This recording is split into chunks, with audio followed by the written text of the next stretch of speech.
Hello বন্ধুরা, সবাইকে শুভ সকাল জানিয়ে আজকের ব্লগটা শুরু করলাম। তো আজকে একটা নতুন রেসিপি তৈরি করব, তোমাদের কাছে সবটাই পুরনো। তো হচ্ছে দেখতে থাকো। আমার কাছে নতুন বলে আমি নতুন বললাম, আমি ফার্স্ট টাইম করছি তাই।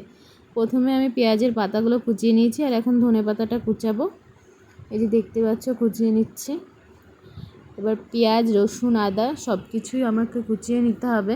পেঁয়াজটা আমি আগে কুচিয়ে নেব। পেঁয়াজটা কুচানোর পরে ঝিরিঝিরি করে কুচিয়ে নেব। কুচানোর পরে তোমার হচ্ছে আদা রসুনটা আমি ভাবছিলাম যে মেশিনে ভালো করে ঘষে নেব, কিন্তু সেটা আর করিনি। আমি মিক্সিতে দিয়ে ঘষে নিয়েছি, তোমাদেরকে দেখাচ্ছি।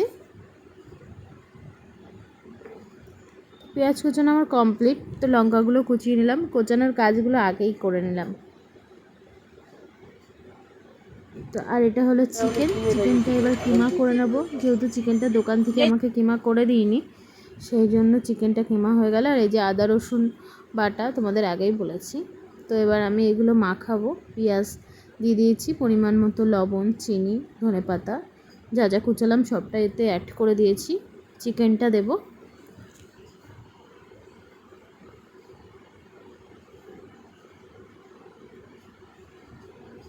এবার আমি দিয়ে দিলাম এতে সয়া সস। পরিমাণ মতো সয়া সস দেবে, সবাই যেমনটা নেবে।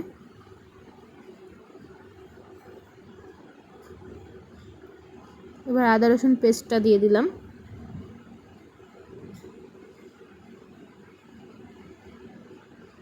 এটা দিলাম ভিনিগারটা দেওয়া তো অবশ্যই দরকার, তো ভিনিগারটা দিয়ে দিলাম। এটা চিনি দিলাম একটু, আর এটা হলো গোলমরিচ গুঁড়ো।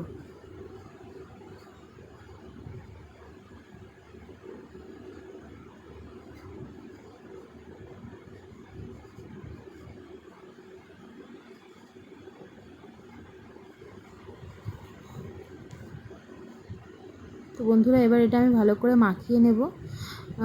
আমি চামচিতে মাখাতে পারতাম, তবু আমার চামচিতে মনে হয় না আমার খুব ভালো হয়, তার জন্য হাত দিয়ে মাখালাম। মাখানোটা কমপ্লিট। এবার আমি ঢেকে রেখে দেবো। এবার আসি ময়দা, যেগুলো লেচি করার জন্য লাগবে সেটার জন্য ময়দা নিয়ে নিলাম। আর এবার আমি এতে নিয়ে নেবো একটু কর্নফ্লাওয়ার।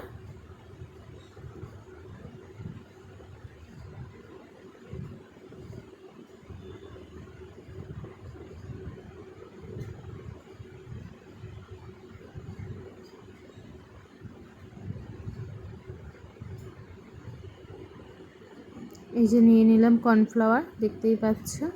চামচিতে করে এটা তুলে নিয়েছি। আমি এখানে কর্নফ্লাওয়ারটা একটু কম নিয়েছি, ময়দার ভাগটা একটু বেশি নিয়েছি। তোমরা চাইলে কর্নফ্লাওয়ারটা বেশি নিতে পারো, ময়দা কম নিতে পারো, সেটা তোমাদের চয়েস। তো আমার নেওয়া হয়ে গেছে। এবার আমি পরিমাণ মতো সব কিছু দিয়ে এটাকে মাখিয়ে নেব। দেখতে থাকো।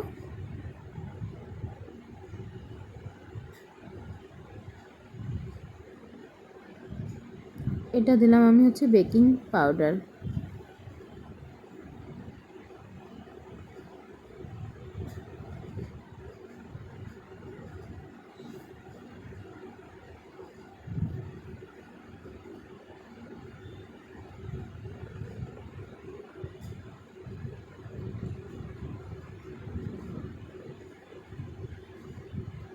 এবার আমি লবণ নিয়ে নিলাম পরিমাণ মতো।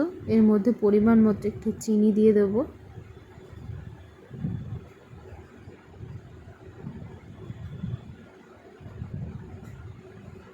এবার এর মধ্যে আমি একটু তেল দিয়ে দেবো। ময়াম দেওয়া হয়ে গেলে মাখিয়ে ফেলবো। এটা হলো আমি সাদা তেল দিলাম।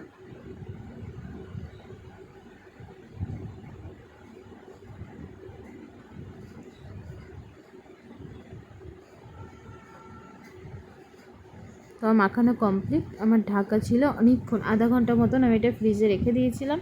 তো দেখো বন্ধুরা, মাখানো আমার কমপ্লিট।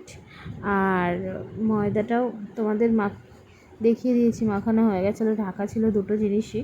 এবার আমি ছোট ছোট লেচি করে নেব, তারপরে এবার তৈরি হবে আসল জিনিসটা। বন্ধুরা দেখো,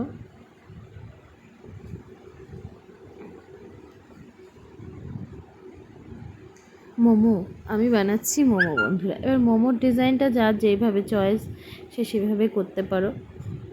তো আমি যেভাবে পারি সেভাবে করলাম। এই যে অনেকগুলো রেডি হয়ে গেছে, এবার ভাপে বসিয়ে দেবো। আমি আমাদের রাইস কুকারে আর বসানো হয়নি, কারণ ওটা একটু ছোট ছিল, সেই জন্য এই গামলাটার মধ্যে বসলাম। দেখো বন্ধুরা কি সুন্দর খেতে, খুব টেস্টি হয়েছিল, আর আমরা সবাই মিলে খেয়েছিলাম, খুব ভালো লেগেছিলো। তো কেমন সবাই বলবে একটু কেমন